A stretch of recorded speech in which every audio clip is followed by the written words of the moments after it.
Hello my dear students.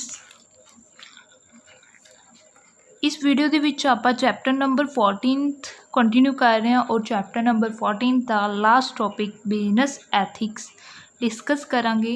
सो जल्दी जल्दी open करो 14.13 पेज नंबर 14 चैप्टर का 13 नंबर पेज नंबर। ओके चलो business ethics first of all आप एथिक्स का मीनिंग देखते हैं। एथिक्स क्या होंगे है? एथिक्स की है स्टूडेंट्स मॉरल प्रिंसिपल्स सिद्धांत। ठीक है, एक ही दसदी है कि वट इज़ राइट और वट इज़ रोंग, की सही है की गलत है, की करना चाहिए और की नहीं करना चाहिए, what is good and what is bad. So ethics refers to the code of conduct for the business. एक कोड ऑफ कंडक्ट होंगे, एक तरह के रूल्स होंगे। ठीक है, कोड ऑफ कंडक्ट मतलब principles. According to the word meaning ethics means character, guiding beliefs, standards, ideals that prevail in the group, community और पीपल। एथिक्स की है एक गाइडिंग बिलीव्स है जो गाइड करते हैं, स्टैंडर्ड्स फिक्स करते हैं जिसके विच रह के काम करना है। That prevail in the group, एक पर्टिकुलर ग्रुप अगर बिजनेस है बिजनेस के लिए की एथिक्स होंगे। ठीक है, अगर कोई ग्रुप ऑफ पीपल कुछ होर कोई काम कर रहे उसके लिए की है, एक कम्यूनिटी एक सोसाइटी के लिए डिफरेंट एथिक्स। ठीक है, हरेक के लिए अपने अपने एथिक्स होंगे। सो एवरी प्रोफैशन और ग्रुप फ्रेम सर्टेन डूज और डोंट फॉर इट्स मैंबर। सो हरेक प्रोफैशन कोई भी प्रोफैशन हो, बिजनेस है स्कूल्स है, हरेक के अपने अपने फ्रेम्स होंगे फॉर सर्टेन डूज और डोंट, की करना चाहिए की नहीं करना चाहिए। ठीक है, the members are given standard in which they are suppose to oppose. Members लिए हुण जो ऑर्गेनाइजेशन है उस नंबर ऑफ इंप्लॉयज़ वर्क करते हैं। सो ऑर्गेनाइजेशन हुण अच्छे तरीके नाल ऑपरेट होवे, एक सही तरीके नाल काम होवे, उसके लिए कुछ डूज और डोंट होंगे हैं जो हरेक मैंबर नूं उत्थों दे हरेक इंप्लॉय नूं फॉलो करने पैंदे हैं। सो कुछ स्टैंडर्ड्स फिक्स किए जाते हैं उन्होंने उन्होंने उन्हों दे विच रह के ही काम करना पैंदा है। लाइक स्टूडेंट्स हुण आपां गल करिए बिजनेस के लिए पहला की सी प्रॉफिट कमाना एक कोड ऑफ कंडक्ट सी, एक मेन एम सीगा, ऑब्जेक्टिव सीगा। ठीक है, और अपनी एनर्जी कंसनट्रेट किस ते करते सीगे, प्रॉफिटेबिलिटी ते। Earlier a business was suppose to concentrate its energy on increasing its profitability. पहला किसी उत्ते सी प्रॉफिटेबिलिटी के उत्ते ज़्यादा ध्यान देंदे सी, लेकिन ड्यू टू क्रिटिसिज्म सोसाइटी के उत्ते भी हुण जो बिजनेस है उसने अपने अमेंड करती प्रायोरिटीज़। हुण की है बिजनेस किसी उत्ते ज़्यादा ध्यान दिंदा है सोसाइटी दे विच, सोसाइटी नूं भी नाल नाल डिवेलप किया जाए along with the main M वो प्रॉफिट अर्निंग दे नाल नाल सोसाइटी का भी वैलफेयर किया जाए। ठीक है, now business is suppose to help the society in its development along with its aim of profit earning. Clear? Coming to the elements of business ethics, there are some basic elements of business ethics while running a business are as follows। कुछ elements ने जो follow किए जाते हैं जो business नूं run किया जाता है। ठीक है, बिजनेस नूं ऑपरेट करन टाइम कुछ बिजनेस एथिक्स है। Commitment of top management guides and decide the course of action to be followed by other। if top management supports the ethical behaviour then employees है automatically उसनों follow करने। So main किस उत्ते depend है top management ही जो rules है जो code of conduct है उसनों बनाती है हरेक बिजनेस के लिए। हरेक ऑर्गेनाइजेशन दे विच जो टॉप मैनेजमेंट है वही डिसीजनस लैंदी है। सो डिसीजनस टॉप मैनेजमेंट के उत्ते हुंदा है। जो टॉप मैनेजमेंट अगर एथिकल बिहेवियर फॉलो करूगी दैन ऑटोमैटिकली जो उसके इंप्लॉयज़ है वो भी उसनों फॉलो करनगे। The top management should be strongly committed toward the ethical conduct and guide the lower level to follow them।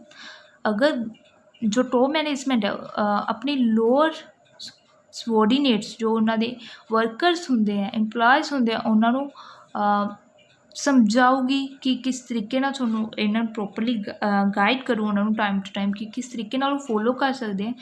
Then की है ऑर्गेनाइजेशन एक एथिकल हो सकती है। Devising code of conduct, it is essential to define what is ethical or not. A code of conduct should be devised and set of ethics to be set for the employees to be followed. The principle of ethics are brought out in writing for the guidance of the employees. So जो code of conducts बनाए हैं, जो rules regulations बनाए हैं, ठीक है, उसनों properly implement करना चाहिए। मतलब एक राइटिंग फॉर्म ਦੇ ਵਿੱਚ देना चाहिए ਤਾਂ कि जो एम्प्लॉयज़ है उन्होंने प्रॉपरली गाइडेंस मिल सके कि उन्होंने लिए सही है what is ethical and what is not, what is it is code of conduct. Compliance mechanism, in order to implement ethical values in the working there should be a suitable mechanism to monitor it। हम जो implement करते उस तो बाद उन्होंने cheque भी करना है कि ऑर्गेनाइजेशन दे विच पीपल है जो उसनों फॉलो करते कि नहीं सुटेबली। एक मैकानिज़म होना चाहिए, लाइक एक मशीनरी होवे जो देखे कि प्रॉपरली उसनों फॉलो हो रहा है कि नहीं ऑर्गेनाइजेशन दे विच। There should be corporate ethics in recruitment, selection, training, etc. The employer should be free to bring to notice of the organization if there is some deviation in implementing the ethical standard। अगर कुछ भी उन्होंने इदा का लगता है कि organisation के विच इसनूं फॉलो नहीं किया जाए दैन टाइमली एक्शनस भी लेता जा सके। Involvement of employees, there should be an involvement of employees at all level while ethical programs and policies are involved। जो भी पॉलिसीज़ फॉर्मड की जाती पॉलिसीज़ बनाई जाती दैन उस टाइम इंप्लॉयज़ है उन्होंने दी इन्वॉल्वमेंट होनी चाहिए है।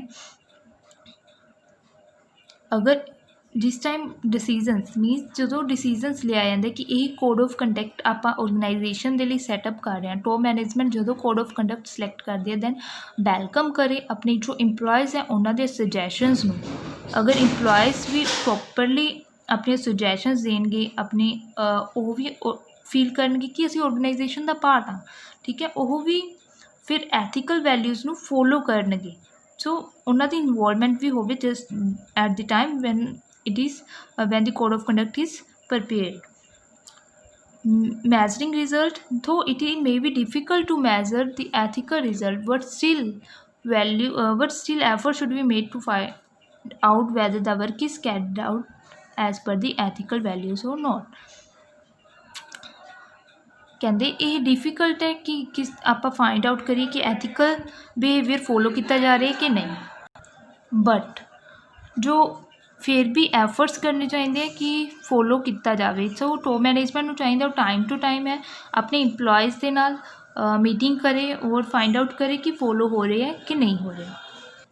नैक्सट स्टूडेंट्स अपने इंपोर्टेंट कंसीडरेशनस करनी है। Business ethics should consider the following factors की बिजनेस एथिक्स आ जाता है। It should aim to have fair dealings with everyone dealing in the business. Fair dealings करे बिजनेस का एथिक्स की है कि बिजनेस नूं हरेक नाल फेयर डीलिंग्स करनी चाहिए। Ethics the ethics should B fix for all type of personnel, हरेक परसोनल मतलब हरेक लैवल के उत्ते टॉप मिडल लोअर लैवल के उत्ते एथिक्स फिक्स करने चाहिए। Any violation of ethics should be detected at the earliest and rectified soon. अगर कोई भी फाइंड आउट किया जाता कि जो भी एथिक्स नूं नहीं फॉलो कर रहा दैन उन्होंने फाइंड आउट किया जाए और उस एथिक्स नूं जल्दी तो जल्दी रेटिफाई किया जाए, मतलब सही किया जाए। The business ethics should be based on broad guidelines of what should be done and what should be avoided. Business ethics properly broad guidelines के विच होने चाहिए की करना चाहिए और की नहीं करना चाहिए ताकि सारे को क्लीयरली समझ आ जाए। The ethics should be based on perception of what is right. Ethics based किस उत्ते होंदे एक परसैप्शन के उत्ते एक धारणा। परसैप्शन की होंदी एक धारणा कि वट इज़ राइट की सही है। स्टूडेंट्स आपने बिजनेस एथिक्स से बस यही चीज़ा पढ़ने से एलीमेंट्स इंपोर्टेंस और आप की पढ़े कंसैप्ट एलीमेंट्स और इंपोर्टेंस, ठीक है। हुण अपना चैप्टर भी कंप्लीट हो रहा है इस नाल स्टूडेंट्स। जो मैं तुहानूं टिक कराया जो मैं रीड आउट कराया स्टूडेंट्स सिर्फ उसके उत्ते फोकस करना, तुसीं उन्हां टॉपिक्स नूं ही स्टडी करना है। ਆਈ ਹੋਪ ਸੋ ਸਟੂਡੈਂਟਸ ਜੋ ਇਹ ਲੈਕਚਰ ਹੈਗਾ ਉਹ ਤੁਹਾਡੇ ਲਈ ਬੈਨੀਫੀਸ਼ੀਅਲ ਹੋਇਆ ਹੋਵੇ। Thank you.